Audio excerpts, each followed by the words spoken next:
Aujourd'hui, je vous emmène dans ma valise pour assister à ma première exposition Lego. Ça s'est passé au mois d'octobre dans la commune d'Odonfront et elle a été organisée par l'association Normand Bricks dont je fais partie.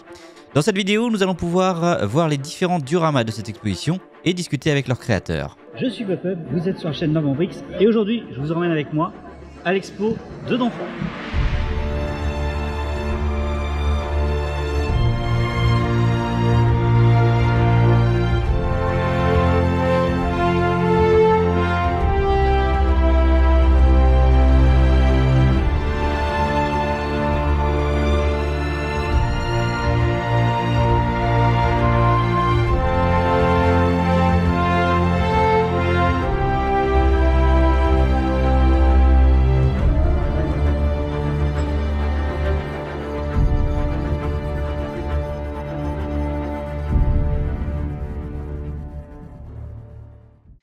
Eh bien, bonjour à tous les amis, je suis Pop-Up, j'espère que vous allez bien. On se retrouve aujourd'hui sur la chaîne pour parler Lego. On va faire le tour de ma première exposition à laquelle j'ai participé. Il s'agit d'une exposition organisée par l'association Normand Bricks dont je fais partie et qui s'est passée les 29 et 30 octobre 2022 à Donfront, en Normandie. Je sais, ça a mis un petit peu de temps à sortir. On va donc pouvoir parler avec différents créateurs de leur création pour cette exposition. Merci à ceux qui ont accepté de se prêter au jeu. Je sais que c'est pas forcément évident pour tout le monde de parler devant une caméra. Merci à vous en tout cas. Juste un petit point avant de commencer, j'ai enregistré les interviews à la GoPro. Donc comme vous allez pouvoir l'entendre, le son va pas être terrible. J'essaie de le traiter au maximum pour que ce soit le plus audible possible, mais malheureusement, on peut pas faire de merveilles. J'essaierai de faire mieux pour les prochaines expositions. Je vais acheter des micro-cravates pour pouvoir faire des interviews avec un son un petit peu plus quali. Voilà, désolé pour ça. On s'améliorera pour la prochaine. Et on va commencer avec notre ambassadeur Lego, Jérôme, que vous avez pu voir sur la chaîne Gaming. On a fait du Satisfactory ensemble il y a quelques temps. Ah, c'était merveilleux d'ailleurs. Et du coup, Jérôme, qu'est-ce que tu nous présentes sur cette exposition ? Alors moi c'est une ville enfin c'est le thème Lego City mais entre les années 70 et puis les années 2022. Donc moi j'expose depuis 10 ans et en fait certains bâtiments me suivent depuis le début des expositions puis j'agrémente au fur et à mesure, j'agrandis, je modifie au fur et à mesure des expos. D'accord, mais toi c'est pas des plans, tu fais... Non, alors tous les bâtiments sont créés, sortent de ma tête. Mais vu que je suis nul en création de véhicules et tout ce qui est ferroviaire, ça par contre je laisse à Lego et puis voilà, ça laisse les bateaux. Et donc tout ça, c'est qu'une partie en plus il me semble de ta collection. C'est une partie, c'est environ la moitié de ce que je peux présenter en expo, sachant que j'ai encore du stock à la maison. Il y aura des nouveautés qui viendront au fur et à mesure dans les années qui viennent, quoi. Merci Jérôme. L'avantage en expo, c'est qu'il suffit seulement de se retourner pour changer de thème. Et on va passer avec Sabrina qui nous parle du thème que j'apprécie un peu. Et comme vous le voyez, elle fait du Harry Potter. Voilà, exact. Alors, qu'est-ce que tu veux nous présenter ? Alors aujourd'hui, je vous présente un petit peu une sortie du château de Poudlard. Voilà, plusieurs sets sont rassemblés et modifiés et plusieurs scènes sont mises aussi en avant. Le terrain de Quidditch, le célèbre terrain de Quidditch. Nous avons également la gare avec le Poudlard Express qui va bientôt arriver. Et le beau chemin de traverse. Et vous, ça fait combien de temps pour faire tout ça ? Alors, j'ai recommencé le Lego, plus particulièrement Harry Potter en 2019. 2019. À mes 40 ans. Merci Sabrina. En exposition, vous pouvez faire différentes choses. Vous n'avez pas que les dioramas qu'on a pu voir avec les créateurs avec lesquels on a discuté jusqu'à présent et ceux avec qui on va discuter plus tard. Vous avez également la possibilité de participer à des ateliers. Vous pouvez notamment faire des constructions en Lego, étonnant, avec une particularité, c'est les briques monocouleurs. Donc par exemple, preniez le blanc, il fallait faire une construction que en blanc. Donc ça donne des constructions assez sympathiques à aller voir. Également, vous aviez la possibilité de piloter des voitures téléguidées en Lego. Et enfin, vous aviez la possibilité de participer à une tombola pour gagner des sets. Et on va continuer avec Sylvain, ensuite en créateur, qui est en train de reproduire actuellement le Mont-Saint-Michel. Oui, et pour cette expo de Donfront au thème médiéval, j'ai voulu faire le Mont-Saint-Michel tel qu'il était au Moyen-Âge. On le connaît aujourd'hui dans sa forme actuelle, Mais au Moyen-Âge, il n'avait pas tout à fait la même allure. Il y avait une nef beaucoup plus longue, il y avait 2 tours. Il y avait ce bâtiment qui est là, qui est l'hôtellerie de Torigny, qui avait été construit au XIIIe siècle et qui a été démoli début 1800. Et puis surtout en 1434, ça a été la dernière tentative des Anglais pour envahir le Mont-Saint-Michel. Ils ont raté, avec un allié de poids, puisque notre allié qui était décisif dans la bataille, c'est le retour de la marée. Ils ont beau avoir choisi une des journées les plus longues du solstice pour attaquer, et ce qu'ils n'ont pas contrôlé, c'était que la marée revenait vers 17h. Et comme ils n'avaient pas investi les lieux, ils n'ont pas pu prendre, ils ont battu en retraite, ils ont laissé leur canon. Et voilà. Donc j'ai choisi ce jour-là, dit bah voilà, tout à faire le Mont-Saint-Michel au Moyen-Âge, autant choisir une bataille. Je suis parti de cette gravure, je ne sais pas si on voit bien, mais qui représente, on va laisser poser comme ça, une scène de bataille, justement ce 17 juin 1934. Et donc j'ai voulu reproduire cette grande confusion de bataille où des Anglais tentent par une brèche d'investir. Ils ont fait un trou dans la muraille. Il y en a un qui a dû. On va le remettre. Et ils se battent sur les remparts. Et donc, grande confusion. Et en faisant que les Anglais ont réussi à monter jusqu'au bord de l'entrée de l'abbaye. Mais la marée aidant, ils ont tout redescendu. Ils ont quand même brûlé le village. Donc ça, c'est pas sympa. Ça s'ouvre. Et on voit l'intérieur du cloître. D'accord. Voilà. Et l'avantage, c'est qu'en expo, on peut même choper quelques techniques. N'est-ce pas, Sylvain? Alors ça, c'est quelqu'un qui avait fait une expo à Normand-Brick en 2016. Et je l'avais revu à Clécy en 2017. Ouais. C'était un breton. Il avait fait tout un village médiéval. Et en fait, j'utilisais les jambes de figurines pour faire la prière. Et je lui ai emprunté ce truc-là. Et d'ailleurs, je lui ai rendu hommage à la première expo que j'ai pu. Et donc, je remercie. C'est les astuces entre affoles qu'on se passe, qui inspirent. Donc, voilà. J'espère que moi, j'en inspire d'autres à mon tour de l'autre côté. Merci Sylvain pour cette présentation. Je suis sûr que tu arriveras à en inspirer d'autres avec cette construction du Mont-Saint-Michel que j'ai hâte de voir complètement terminée. Et on va passer ensuite avec Aurélien qui va nous présenter plutôt du Lego technique. Alors, moi, je vous présente du Lego technique. Alors, je pars sur une autre optique du Lego technique. Encore des sets originaux, mais j'essaye de la transformer de moi-même, je reprends les plans ailleurs, et pour éviter d'avoir toujours la même chose en exposition.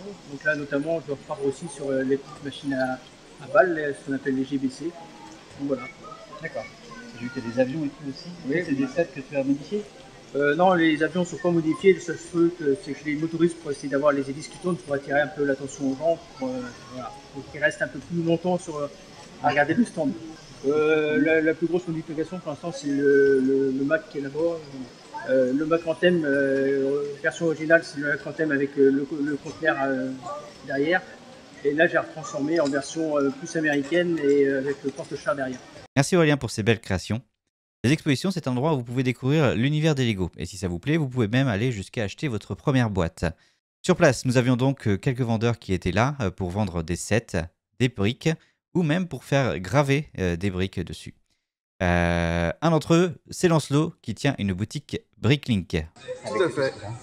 Du coup, c'est une boutique sur Bricklink et sur Brickall, avec de la vente de pièces détachées, de figurines, comme du coup vous pouvez voir sur les stands ici, et une partie boîte du coup en exposition également.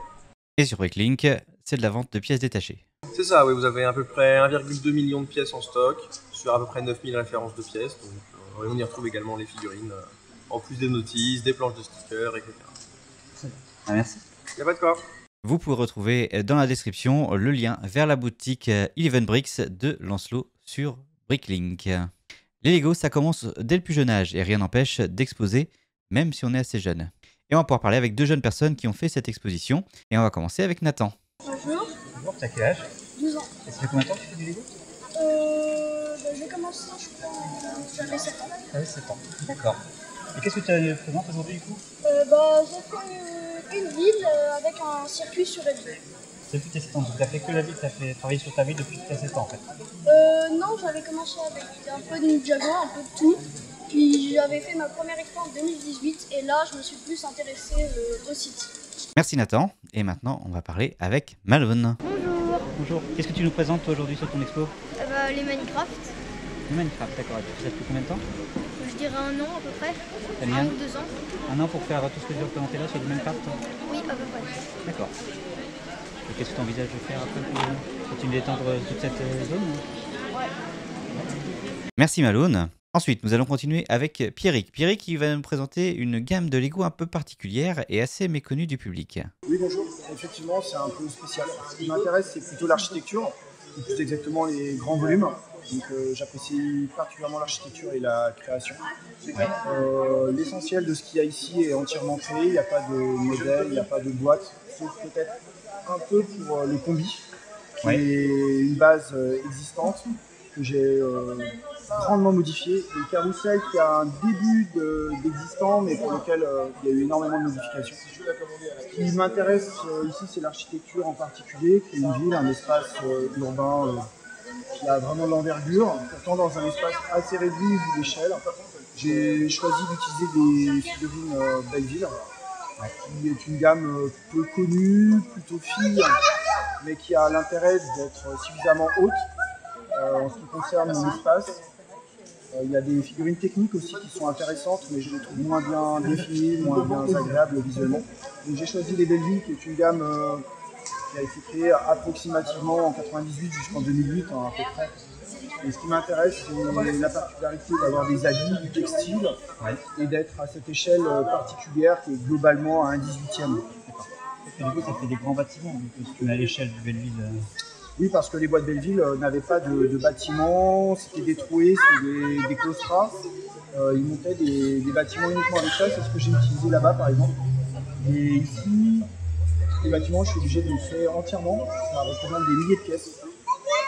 C'est la raison pour laquelle le club est intéressant, ça permet de se fournir également en quantité. Là par exemple, ne serait-ce que je veux des petites tiles ici, des toutes petites plaques, j'en ai commandé 4000. Des plaques de support, il y en a au moins 400, enfin c'est des quantités astronomiques quoi. Donc, là, à cette échelle-là, tout de suite, c'est des quantités incroyables. Merci Pierrick du coup pour la présentation de tes créations au format Belleville. Allez, on va continuer ensuite avec un petit tour de l'expo pour vous montrer un peu ce que vous n'avez pas pu voir durant ces conversations.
Et pour terminer, nous allons à nouveau parler avec Sylvain, le créateur du Mont-Saint-Michel, qui a un deuxième stand à nous montrer. Un petit comeback. Oui, alors l'année dernière, je m'étais lancé un petit défi à partir de quelqu'un qui avait construit le même gunship en version Ice Planet. Et j'ai mis les mêmes pièces, je pourrais le faire. Et puis je suis parti, ok, après un gunship Ice Planet, je vais faire un gunship époque Space 78. j'ai fait un bombardier d'eau, Aquazone, et puis surtout, ça, il a eu beaucoup de succès, un gunship French. Alors bon, et puis j'ai fait le X-Wing qui lance du jus de carotte, une version pirate, et cette année, je l'ai fait cet été, spécialement pour Donfront, donc c'est la première fois et la dernière fois qu'on le verra, c'est le gunship Forteresse Volante médiévale. Voilà. Et d'ailleurs, je voudrais bien prendre une photo du gunship qui attaque le Mont-Saint-Michel. Ça pourrait être marrant. Donc ça se rentre comme ça. Voilà, c'est quand même mieux pour combattre. Voilà. Et je le remets là. Et puis, eh ben, ma fille, très inspirée, parce que en fait ça je l'avais fait pour elle, hein, c'était pour rigoler. Eh ben, elle avait 8 ans et elle a fait le gunship Jungle avec que des pièces de 1994. Cette série-là, c'était les insulaires qui vont avec les pirates. Et elle, toujours dans le même esprit, elle a suivi mon exemple. Et elle s'est fait un petit délire elle aussi. Et alors le truc c'est que sur le groupe Lego Facebook dont je fais partie, eh bien, j'avais fait voter voilà l'artiste. J'avais fait voter les membres du groupe. Et ben ils l'ont placé en tête devant mes réalisations. Elle était très contente. Et alors c'est ça qui est drôle, c'est que ça, ils ont, voilà, les Lego, les affoles, ils adorent les créations pures, les vrais mocs. Ils ont adoré ça. Et bien sûr le pirate. Et le pirate. Et sur un groupe Star Wars. C'est ça, je ne veux pas dire du mal des gens Star Wars, j'en fais partie. Mais, eh bien, ils ont crié à l'hérésie. Il y a même eu des réflexions un peu genre, ah, c'est du LGBT ou c'est enfin, des conneries comme ça. Voilà. Et celui qu'ils ont élu en tête, c'est celui-là, qui est en fait juste un remplacement de couleur. C'est-à-dire que j'ai remplacé le rouge par le bleu. D'accord, et t'as mis la police. Et j'ai mis police. Vous voyez, les couleurs de la police. Mais eux, qu'est-ce qu'ils ont vu? Ben, j'ai mis des Clone Troopers du 501e régiment et ils ont voté pour le 501e régiment. D'accord. Et donc, les mecs formatés Star Wars, on ne s'éloigne pas du bord, quoi. Ouais. Et donc, c'est ça la grande différence entre les fans un peu geek et un peu obsessionnels qu'on a chez Star Wars et les fans de Lego qui, eux, il faut que ça parte, il faut que ça déconne. Donc c'est pour ça que ça plaît beaucoup. Ça va plaire parce que, et même notre ami Michael, qui fait que du Star Wars, il a adoré celui-là. D'accord. Merci à Sylvain du coup pour nous avoir présenté son deuxième stand et merci également une nouvelle fois à tous les exposants qui ont accepté de se prêter au jeu des interviews et de parler devant la caméra. Merci à vous. Et voilà en gros tout ce que j'avais à vous présenter pour cette exposition à Donfront. N'hésitez pas à venir en expo, il y a plein de choses à voir. C'est toujours l'émerveillement pour les yeux, que ce soit pour les petits ou pour les grands. Et si vous voulez justement nous rencontrer, l'association Normand Brix sera à nouveau en exposition à Lisieux du 29 avril au 1er mai. Donc n'hésitez pas à nous rejoindre là-bas. J'exposerai également un peu de spatial. Merci à vous d'avoir suivi cette vidéo. On se donne rendez-vous prochainement pour de nouvelles aventures. Salut tout le monde.